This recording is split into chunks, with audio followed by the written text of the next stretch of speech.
The Galactic Council had made their ultimatum clear: surrender Earth's resources or face annihilation. They had destroyed countless worlds before, and humanity would be no different.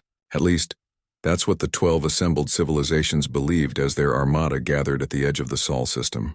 Commander Kiza stood on the bridge of the ESS Prometheus, humanity's secret weapon that had taken 40 years to build in the darkness between Jupiter and Saturn. Her dark eyes scanned the tactical display where thousands of alien vessels formed an impenetrable wall. Behind her, the engineering station hummed with power that no other species had dared to harness. "They're hailing us again," reported Lieutenant Nick from the communications array. His fingers danced across holographic controls, his jaw set with determination. "The Velkari Empress herself. She's offering us one final chance to kneel." Kiza allowed herself a cold smile. "Open the channel."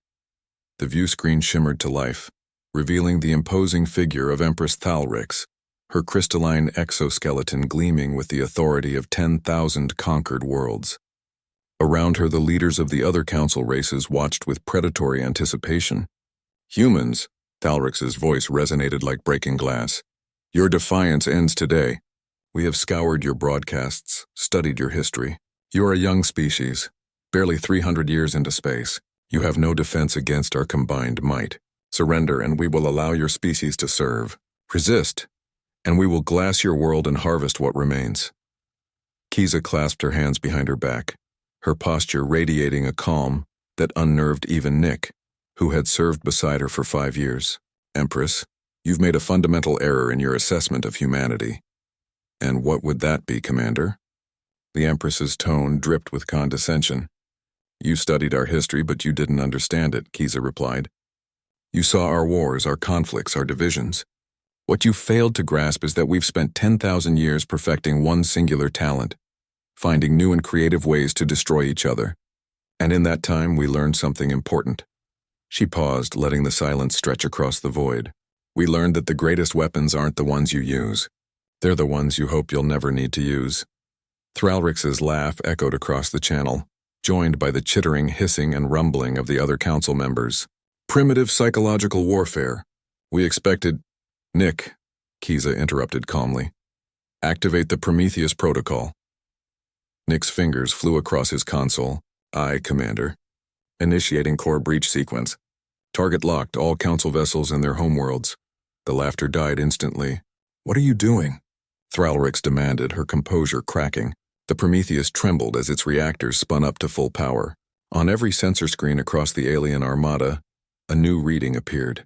Impossible, terrifying, unmistakable. The human vessel wasn't charging weapons. It was converting its entire mass into a self-sustaining quantum detonation that would propagate through subspace itself. "You see, Empress," Kiza continued, her voice steady as steel, "humanity's greatest strength has always been our willingness to sacrifice everything for our freedom.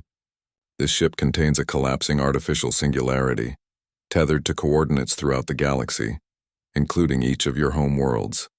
If it detonates, the quantum cascade will travel faster than light through subspace, arriving at its destination simultaneously."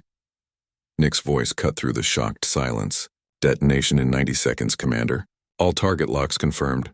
"You're insane," screeched Consul Vexmar of the Hive Collective. "You'll destroy yourselves." "Yes," Kiza agreed simply. "But we'll take all of you with us.